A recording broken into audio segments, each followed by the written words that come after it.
अवसर जब हम सभी यहाँ बाल संसद के इस मंच पर एकत्रित हुए हैं, हमारे लोकतांत्रिक परंपराओं और मूल्यों को समझने का एक स्वाभाविक अवसर है। जैसा कि किसी ने सही ही कहा है, जहाँ होता है सबका वहीं बसता है समाधान। हमारी बाल संसद का उद्देश्य यही है कि सभी में संवाद और नेतृत्व की भावना जागृत हो।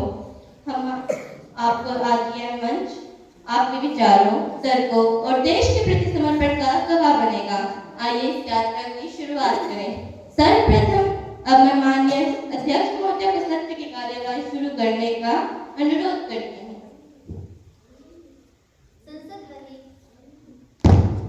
संसद वही जहां विचारों का आदान प्रदान हो। अब मैं सभी सदस्यों का परिचय देना चाहूंगी। यहाँ पर उपस्थित सभी सदस्यों को उनके पदों के अनुसार जिम्मेदारियां दी गई है। इस बार संसद में हमारे पास प्रधानमंत्री, विभिन्न मंत्रालयों के मंत्री, विपक्ष के नेता और अन्य संसद सदस्य शामिल हैं। ये सभी विद्यार्थी हमारे समाज के विभिन्न मुद्दों पर अपने विचार प्रस्तुत करेंगे। सभी सदस्यों को मेरा अभिवादन। हमारे देश की लोकतांत्रिक प्रणाली का मुख्य आधार स्वतंत्रता, समानता और जनता की आवाज है। इस बार संसद में हम इन सिद्धांतों को समझेंगे और सशक्त लोकतंत्र की ओर कदम बढ़ाएंगे। सभी सदस्यों से निवेदन है कि वे अनुशासन में रहकर नियमों का पालन करेंगे। नवनियुक्त सदस्यगण हमारे संविधान और देश के प्रति आपके कर्तव्य और निष्ठा की शपथ ही हमारी लोकतांत्रिक प्रणाली का मुख्य आधार है। आप सभी का कर्तव्य है कि आप ईमानदारी, साहस और निष्ठा के साथ अपने कर्तव्यों का पालन करें। अब मैं नवनियुक्त सदस्यों से अनुरोध करती हूँ कि वे बारी बारी अपनी सीटों से उठें और शपथ ग्रहण करें।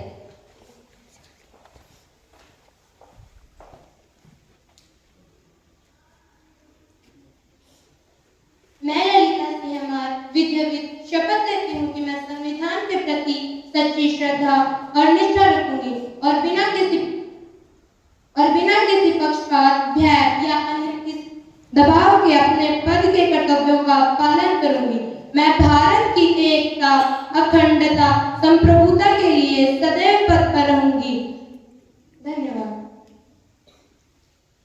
आप सभी को बधाई। याद रखिए, कर्तव्य से बड़ा कोई धर्म नहीं होता। हमें आशा ही नहीं अपितु पूर्ण विश्वास है कि आप अपने कार्यों से इस शपथ को सार्थक करेंगे। सदस्यगण, आज का सत्र एक महत्वपूर्ण श्रद्धांजलि से प्रारंभ करना हम सभी के लिए एक महत्वपूर्ण क्षण है। हमने हाल ही में देश के एक महान उद्योगपति, समाज सेवी और देश के एक आदर्श नागरिक श्री रतन टाटा जी को खो दिया है। उनका जीवन और योगदान भारत के औद्योगिक और सामाजिक क्षेत्र में एक महान प्रेरणा देता है। श्री रतन टाटा जी ने अपने समर्पण और दूरदर्शिता से न केवल भारतीय उद्योगों को विश्व स्तर पर पहचान दिलाई, बल्कि उन्होंने समाज के प्रति अपनी गहरी संवेदनशीलता को भी प्रदर्शित किया है। टाटा समूह के माध्यम से उन्होंने शिक्षा, स्वास्थ्य और ग्रामीण विकास के लिए अनेकों प्रयास किए और हर समाज के विकास में योगदान दिया। उनकी विनम्रता, ईमानदारी और समाज के प्रति उनका निस्वार्थ भाव हमें हमेशा प्रेरणा देता रहेगा। उनकी सादगी और सेवा भाव को याद करते हुए ये कुछ पंक्तियां कहना चाहूंगी। नाम रहेगा रोशन, नाम रहेगा रोशन, यह चिरागों में नहीं है, दीप जले हैं उनके कर्मों से जो कभी बुझ नहीं सकते। आज श्री रतन टाटा जी के चले जाने से हमने न केवल एक महान उद्योगपति को खो दिया है, बल्कि एक ऐसे नागरिक को खो दिया है जिसने अपनी सादगी और सेवा भाव से राष्ट्र का नाम रोशन किया। उनकी दृष्टि और आदर्श हमेशा हमारे साथ रहेंगे और हमें यह सिखाते रहेंगे कि सफलता के साथ साथ समाज की सेवा का दायित्व भी निभाना चाहिए।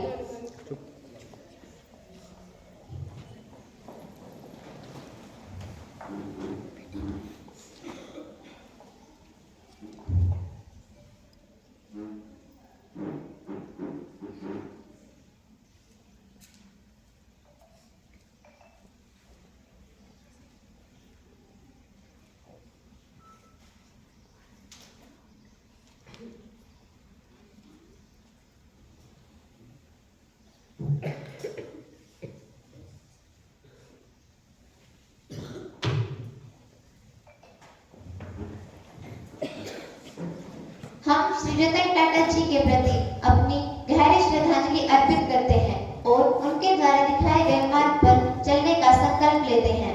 उनकी विरासत हम सभी को हमेशा प्रेरित करती रहेगी। धन्यवाद।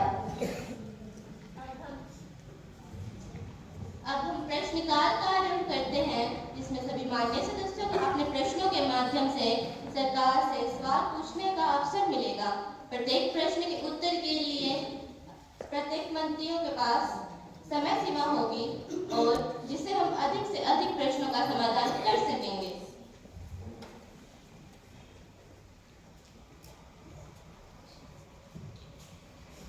मान्यवर, मैं दीक्षा कुमारी अपने क्षेत्र से सांसद हूँ। मैं अपने सांसद की नेता हूँ। मेरा प्रश्न शिक्षा मंत्री से है। आज शिक्षा की गुणवत्ता में सुधार के लिए सरकार क्या कदम उठा रही है? क्या नई शिक्षा नीति के अंतर्गत सभी सरकारी विद्यालयों में डिजिटल शिक्षा उपलब्ध कराई जाएगी? धन्यवाद माननीय सदस्य। सरकार ने नई शिक्षा नीति के अंतर्गत संकल्प लिया है कि सभी सरकारी विद्यालयों में भी डिजिटल शिक्षा का समूचे प्रबंध किया जाएगा और अध्यापकों को भी प्रशिक्षित किया जाएगा ताकि बच्चों को गुणवत्तापूर्वक और तकनीकी शिक्षा मिल सके। आने वाले वर्षों में हर विद्यालय में स्मार्ट क्लास का प्रबंध किया जाएगा और छात्रों को डिजिटल सामग्री भी उपलब्ध कराई जाएगी। धन्यवाद। मान्यवर, मैं सोहिनी यह जानना चाहती हूँ कि कोरोना महामारी के बाद मानसिक स्वास्थ्य एक गंभीर राष्ट्रीय मुद्दा बनकर उभरा है। क्या सरकार ने इसके लिए कोई ठोस कदम उठाया है और मानसिक स्वास्थ्य के प्रति जागरूकता बनाई है? धन्यवाद मान्यवर। यह एक ऐसा विषय है जो सरकार की प्राथमिकता सूची में सबसे ऊपर है। कोरोना महामारी ने न केवल शारीरिक स्वास्थ्य को प्रभावित किया है बल्कि मानसिक स्वास्थ्य पर भी गंभीर असर छोड़ा है। सरकार इस चुनौती को भली भांति समझती है और सरकार ने इसका समाधान करने के लिए कई महत्वपूर्ण कदम भी उठाए हैं।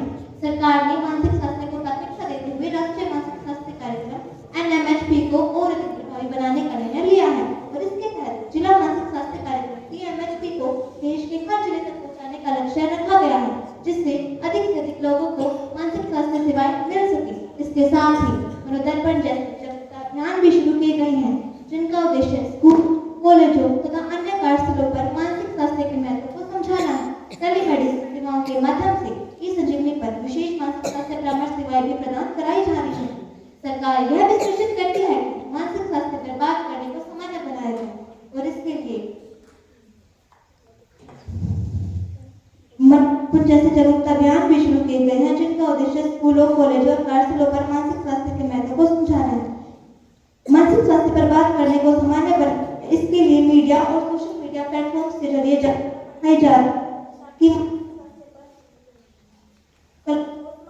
सके। मान्यवर, मानसिक स्वास्थ्य को करने के लिए आयुष्मान भारत योजना में भी शामिल किया गया है, जिससे जरूरतमंद लोगों को किफायती और गुणवत्तापूर्ण मिल सके। सरकार मानसिक स्वास्थ्य को लेकर प्रतिबद्ध है और इस दिशा में न केवल जागरूकता बल्कि संचार और परामर्श सेवाओं का दायरा बढ़ाने के लिए सतत प्रयास कर रही है। धन्यवाद। नहीं कोई बात का खतरा, अब सभी को सभी से खतरा है। मान्यवर, मेरा प्रश्न पर्यावरण मंत्री से है। एक जबरदस्त नालों में प्रवर्तित होती नदियां एवं हर गांव शहर कूड़ा कचरे के पहाड़। क्या सरकार वास्तव में जनता के सरोकारों पर फूल करना करना सीख गई है? विशेष योजना के प्रति विद्यालयों में छात्रों को पर्यावरण के प्रति जागरूक बनाए।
मैं वंश अपने क्षेत्र से सांसद हूँ। मान्यवर, मेरा प्रश्न स्वास्थ्य मंत्री से है। ग्रामीण क्षेत्रों में आम जनता में स्वास्थ्य सेवाओं की कमी के कारण आम जनता को कई कठिनाइयों का सामना करना पड़ता है। इस विषय में सरकार क्या कदम उठा रही है? धन्यवाद माननीय सदस्य। सरकार ने ग्रामीण स्वास्थ्य सुधार योजना शुरू की है, जिसके तहत हर ग्राम पंचायत में स्वास्थ्य क्लिनिक और दूरसंचार चिकित्सा टेलीमेडिसिन उपलब्ध कराई जाएगी। इसके लिए डॉक्टर और मेडिकल स्टाफ की भी नियुक्ति की जा रही है और मोबाइल स्वास्थ्य वाहनों का भी संचालन होगा, जिससे सुदूर ग्रामीण इलाकों में स्वास्थ्य सेवा उपलब्ध कराई जा सके।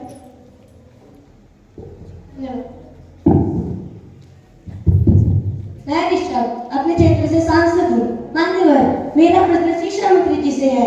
राष्ट्रीय शिक्षा नीति में व्यवसायिक शिक्षा पर जोर दिया गया है। क्या यह संभव है कि इसे सभी स्कूलों में लागू किया जाए, जिससे छात्रों को रोजगार मिलने के बेहतर अवसर प्राप्त हो सके? धन्यवाद। माननीय सदस्य, आपका प्रश्न महत्वपूर्ण है और इसके लिए आपको धन्यवाद। राष्ट्रीय शिक्षा नीति NEP 2020 में व्यावसायिक शिक्षा को प्राथमिकता देना हमारे शिक्षा सुधारों का एक महत्वपूर्ण हिस्सा है।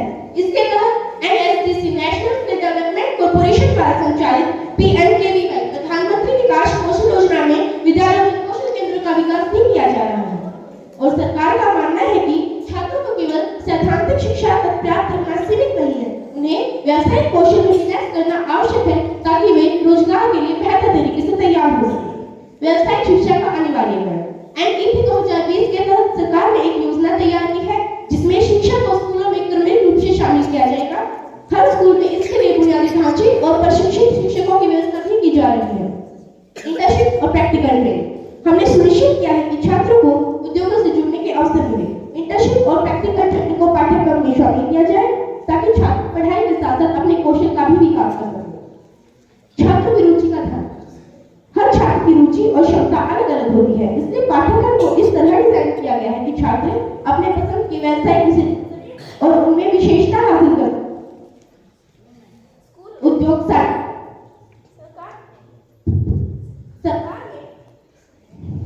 स्कूल उद्योग साझेदारी सरकार ने विभिन्न उद्योगों के साथ साझेदारी की है ताकि स्कूलों को व्यावसायिक शिक्षा में मदद मिल सके और छात्र वास्तविक उद्योग अनुभव प्राप्त कर सके।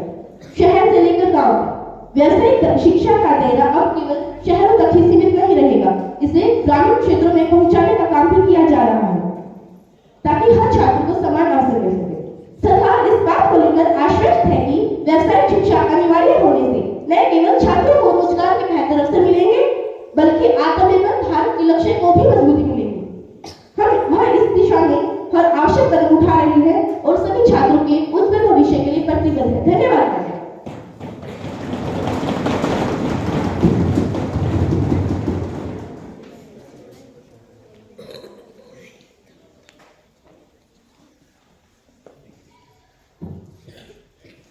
बहस का उद्देश्य जीतना नहीं, अपितु समझ बनाना है।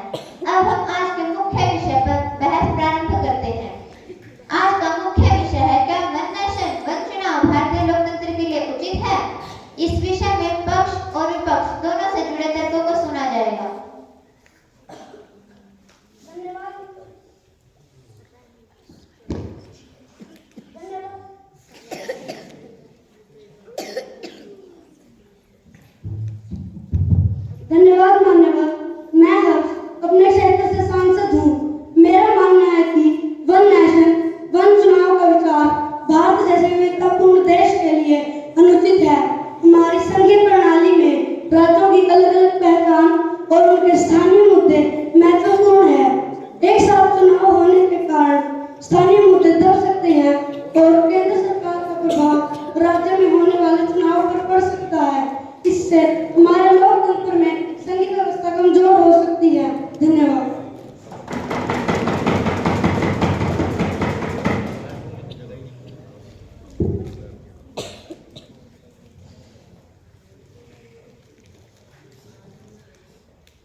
लश्कर भी तुम्हारा है, सरदार तुम्हारा है, तुम झूठ को सच लिखते हो, अखबार तुम्हारा है। इस दौर के अपराधी जाए तो कहाँ जाए? कानून तुम्हारा है, दरबार तुम्हारा है।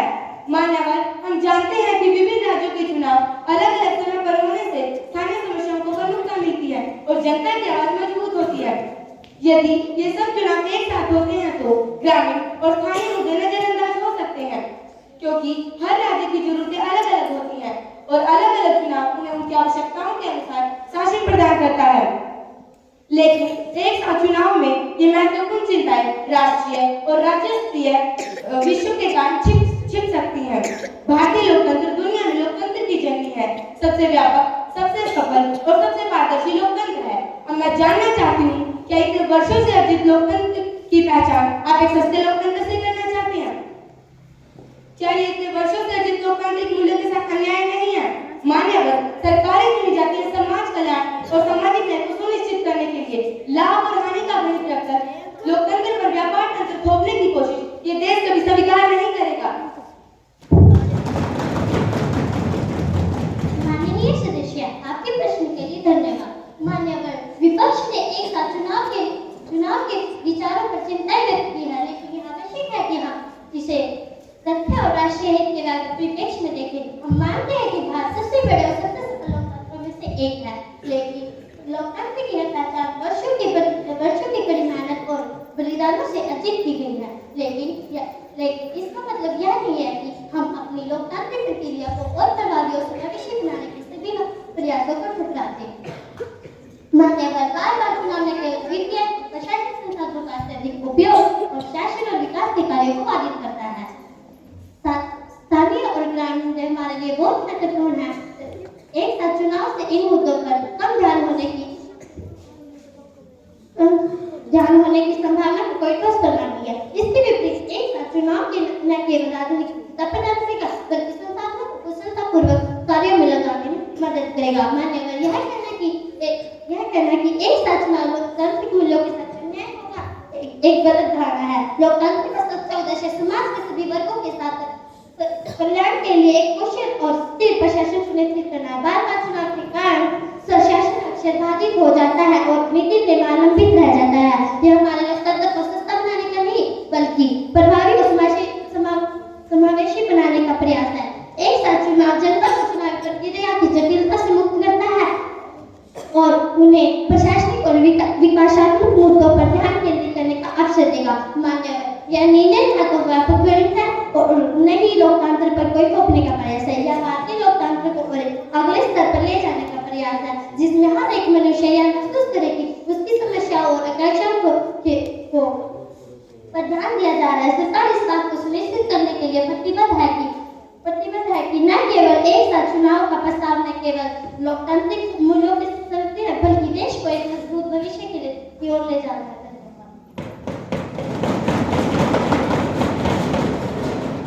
लेकिन मान्यवर, क्या आप बोल रहे हैं कि भारत जैसे विविधतापूर्ण देश में चुनाव का विकेंद्रीकरण जरूरी है?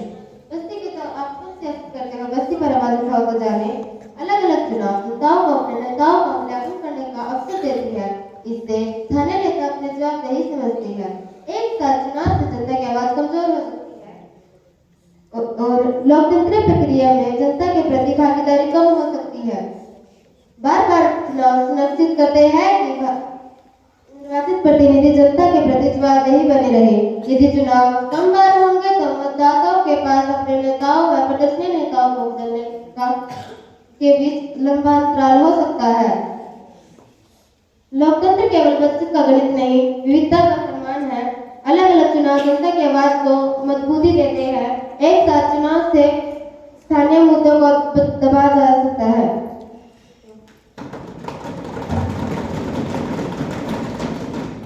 धन्यवाद माननीय सदस्य, आपके प्रश्न के लिए धन्यवाद।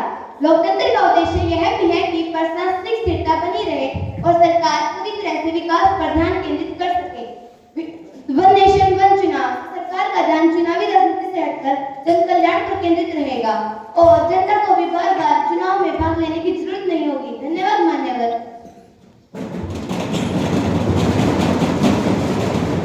लेकिन मान्यवर, बड़े संसार पर प्रभाव वाली राष्ट्रीय पार्टियों के साथ चुनाव करने में क्षेत्रीय और स्थानीय पार्टी पर बढ़त मिल सकती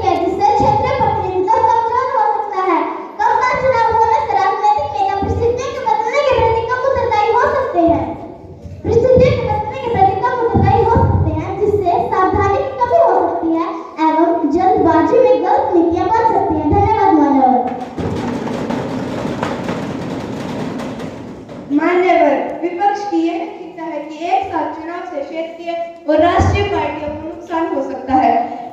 यह हमें विचार करने पर प्रेरित करती है। लेकिन आइए इस तर्क को तथ्यों और लोकतंत्र की गहराई से परखें।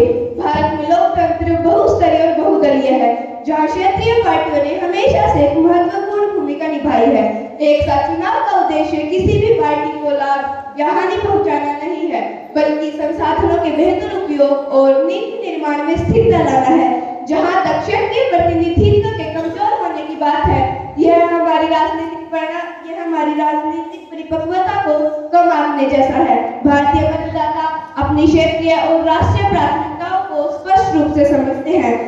अलग अलग चुनावों का होना या ना होना उनके निर्णय को प्रभावित नहीं करता। वे क्षेत्रीय मुद्दों को लेकर उतने ही जागरूक हैं जितने कि राष्ट्रीय मुद्दों पर। मान्यवर यह कहना कि राजनीतिक नेता कम बार चुनाव होने से कम उत्तरदायी हो जाएंगे, हमारी राजनीतिक प्रणाली और लोकतांत्रिक ढांचे पर अविश्वास दर्शाता है। जनता की शक्ति और जागरूकता ही लोकतंत्र का सबसे मजबूत आधार है। यदि कोई सरकार या नेता अपनी जिम्मेदारी से चूकता है, तो जनता चुनाव में उन्हें जवाबदेह ठहराने का अधिकार रखती है।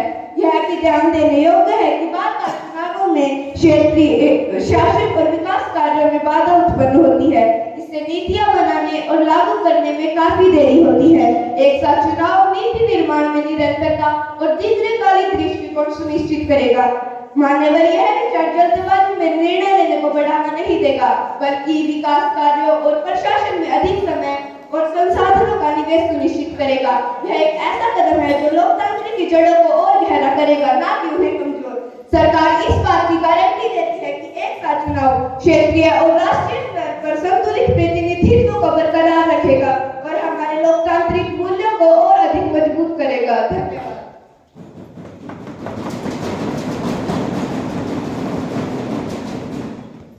सदस्य, आज के महत्वपूर्ण बहस के दौरान आप सभी ने अपने विचार स्पष्ट रूप से प्रस्तुत किए हैं। वन नेशन वन चुनाव जैसे प्रस्ताव का उद्देश्य लोकतंत्र को अधिक प्रभावी, व्यवस्थित और संसाधनों की बचत की दिशा में ले जाना है। इस प्रस्ताव से जहाँ प्रशासनिक कार्यों में स्थिरता आएगी, वहीं संसाधनों की बचत से देश के विकास में गति आ सकती है। हालांकि हमें यह भी समझना जरूरी है कि भारत विविधताओं का देश है, जहां प्रत्येक राज्य की अपनी राजनीतिक, सांस्कृतिक और सामाजिक आवश्यकताएं हैं। बार बार चुनाव के माध्यम से लोगों की स्थानीय मुद्दों पर ध्यान केंद्रित होता है, जो लोकतांत्रिक प्रक्रिया को अधिक जीवंत बनाता है। इस प्रकार बनाए रखना बहुत ही चुनौतीपूर्ण कार्य है। इस बहस के दौरान दोनों पक्षों के महत्वपूर्ण दृष्टिकोण मिले हैं, जो लोकतांत्रिक प्रक्रिया के संघीय ढांचे को बनाए रखने में, सुधारने और समझाने में बहुत ही महत्वपूर्ण है। वन नेशन वन चुनाव एक विचार है जिसकी व्यवहारिकता पर अभी और भी अध्ययन और विचार विमर्श करने की आवश्यकता है। आज की सार्थक बहस के लिए आप सभी ने अपने विचार प्रस्तुत किए हैं। मैं आप सभी को अपना धन्यवाद देती हूँ। इस तरह की चर्चाओं से हमारे लोकतांत्रिक प्रक्रिया का अभिन्न हिस्सा है और हमें मिलकर इसके उच्च से उच्च समाधान ढूंढने चाहिए, जो हमारे राष्ट्र हित के लिए बहुत ही सर्वोत्तम है। धन्यवाद। अब हम युवाओं के रोजगार और स्किल विकास अधिनियम 2024 पर चर्चा करेंगे। इस अधिनियम का उद्देश्य सभी युवाओं को रोजगार के बेहतर अवसर प्रदान करना और उन्हें कौशल प्रशिक्षण देना है। अब विधेयक के पक्ष और विपक्ष में प्रस्ताव प्रस्तुत किए जाएंगे। धन्यवाद मान्यवर। हमारे देश की युवा शक्ति को सशक्त बनाने के लिए युवाओं के रोजगार और स्किल विकास अधिनियम 2024 प्रस्तावित है, जिसके तहत प्रत्येक विद्यालय और महाविद्यालयों में कौशल विकास केंद्र स्थापित किए जाएंगे, ताकि छात्र पढ़ाई के साथ साथ अन्य व्यावसायिक कौशल भी सीख सकें। इसके माध्यम से देश के युवाओं को स्वरोजगार के लिए सक्षम बनाया जाएगा और स्थानीय उद्योगों से भी सहयोग लिया जाएगा। धन्यवाद। धन्यवाद मान्यवर। इस विधेयक में सबसे अच्छी बात यह है कि कौशल विकास पर ध्यान दिया गया है, परंतु ग्रामीण क्षेत्रों के साथ लिए कोई विशेष प्रावधान नहीं है। हमें इसे लागू करने से पहले यह सुनिश्चित कर लेना चाहिए कि हर क्षेत्र में समान अवसर प्राप्त है। इस योजना का सफल क्रियान्वयन तभी संभव है जब हर क्षेत्र में संसाधन प्रशिक्षित विशेषज्ञ उपलब्ध कराए जाए। धन्यवाद।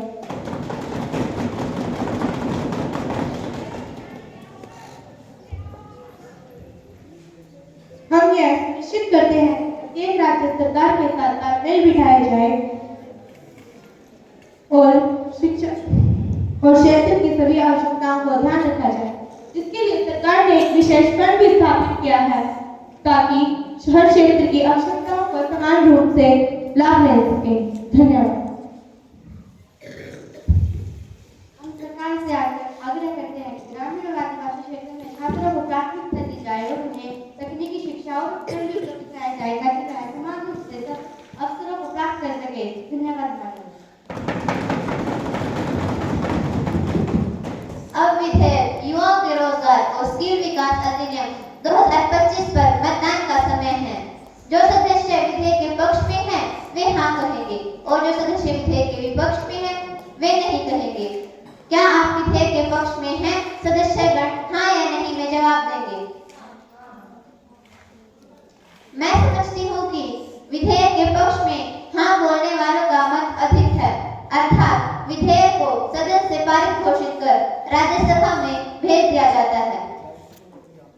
हमारे छात्रों ने आज न केवल विभिन्न मुद्दों पर अपने विचार प्रस्तुत किए बल्कि भारतीय लोकतंत्र की शक्ति को भी प्रदर्शित किया है। हम ये देखकर गर्व महसूस करते हैं कि हमारे देश का भविष्य ऐसे जिम्मेदार और जागरूक लोगों के हाथों में सुरक्षित है। आप सभी का धन्यवाद। बाल संसद का यही उद्देश्य है, विचारों का आदान प्रदान और जिम्मेदारी का एहसास। आप सभी ने यह सिद्ध कर दिया है कि युवा भारत न केवल सक्षम है बल्कि जिम्मेदार भी। सत्र समाप्त होता है परंतु संवाद जारी रहना चाहिए।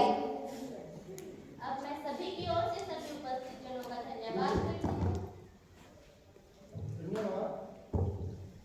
अब मैं हमारे इस कार्यक्रम के मुख्य अतिथि आदरणीय प्राचार्य महोदय को